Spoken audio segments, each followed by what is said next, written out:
Welcome to Climate Quickies, bite-sized nuggets of climate goodness from our TEDxLondon experts in under 5 minutes. So we are here during Climate Week in New York City, and we are recording al fresco outside on a New York City rooftop, which is like the most New York thing I think we can do here. So you will have to forgive us for the honks and the sirens and the air conditioning units around us. We're not even going to edit it out, just leave it in. Yeah, we're just Leave this it in. is like authentic, right, It's Marcelo? culture. So we have got Marcelo Mena from the Global Methane Hub with us today. I'm like a huge fan of Marcelo, and Thanks. you can also check out his awesome TED Talks if you want more. Talks, plural. Plural. So you're the global director, or you're the director of the Global CEO, Methane yeah. Hub. Okay, give us the 1 minute important stuff we need to know about methane. Basically, it's half of the warming we've had overall. You know, the world is being warmed in two rates: one simmer with CO2 and a blowtorch on top. If you shut off the flame for the simmer, it'll take a while for the water to cool. In case of methane, it's turning off that blowtorch that we've got on top of the warming we've already experienced. Right. So therefore, it will be the fastest way to reduce temperature. And we know this year how important a tenth of a degree is Celsius, because basically all the craziness that's gone on this year is 1 degree of warming. Yeah. So I always think about methane as like the greenhouse gas is like the super thick blanket, and CO2 and carbon dioxide is like the thin blanket. But the thing about methane, as I've learned from Marcelo, is that it's not around for a long time, but it has this super warming effect, right? Yeah, so it lasts roughly 12 years in the atmosphere, and it's 86 times more powerful than carbon dioxide, and so therefore just burning it, for example, makes it better because, you're transforming it from methane to CO2 is a big reduction.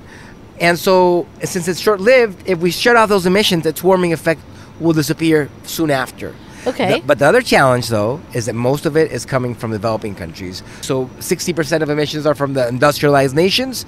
In the case of methane, it's around 80% non-industrialized nations. Right. When you say industrializations, what do you mean? U.S., Canada, EU, Unindustrial Russia, nations. Right, UK, right. And Russia. So, okay. Before we get into it, you are now the director of the Global Methane Hub, but before that, can you tell us a little bit about what you were doing that got you to do this work? So I've always worked on short-lived climate pollutants. These are the ones that are overlooked. I'm an air pollution obsessed person. I smell pollution, probably have like 30% air in my estimation. I wish it was not true, but it is. I'm an asthmatic, so I'm obsessed with cleaning the air.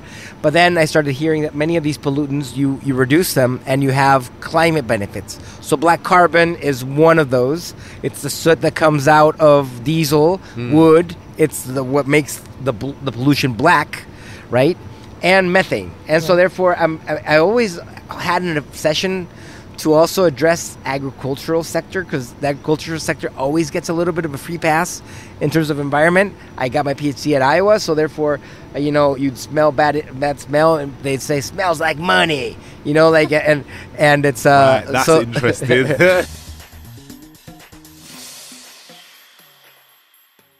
So let's get into it, right? Yeah. So Ben, let me ask you, where does methane come from? Pop quiz, do you know? Burps. Cow burps. So we learned Cow that from one of our burps. previous. From farming, from food waste, Yes, there we go. and from transport, fossil fuels. Always say fossil fuels. Drilling, going for getting fossil fuels. That's right, isn't it? Exactly. Oh my gosh, I'm So all that oil and gas, the fracking that you guys heard about, that was pretty bad. The fracking. Destroying the having this cheap natural gas and Yeah. oil, that led to a lot of that methane to be vented. And when you take that into account, it may make natural gas actually worse than we expected, and so therefore not the transition fuel that we expected, Right. but really probably an enemy of renewable energy. Right, because I learned this from you, that if, in getting natural gas, I'm using quotations for Yeah. natural, you leak enough methane, it is more polluting than coal. Yeah, if it leaks at more than like 3%, and many places in the world do leak at higher than 3%, it may be worse than coal. Yes. Right. So fossil fuels, which is not a surprise because they're bad. Yeah. But agriculture, Ben was right. Tell us about methane in food production and food waste. Yeah, so there's two main sources. On the production side of things, the methane emissions are livestock production, meat and dairy, rice. They're the two major producers. Rice, when it's produced, when it's kept underwater, when the water's stagnant, that it starts to decompose and causes methane. And then the cow burps, as you said, and on the food waste side of things, when the food, which is a third of our food, ends up in the trash, it decomposes and forms methane also, and that's also a big pollutant.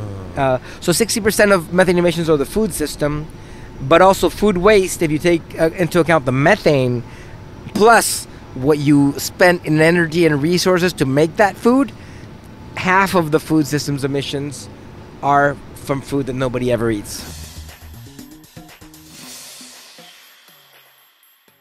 Right, let's talk about composting. So if you take your trash to the if your organic waste goes to the trash, it'll decompose and like form leftover methane. Food and stuff. Exactly, it'll go for methane. If you divert it and do something different, then you have a chance of actually reducing those emissions. So if you're at home, ideally, you should have 3 trash cans, one for trash, one for recycling, and one for organic waste, and many municipalities do that, and it should be automatic, etc. But when you're in an apartment, you probably don't have a lot of space for, like, let's say a composting bin. Yes, true.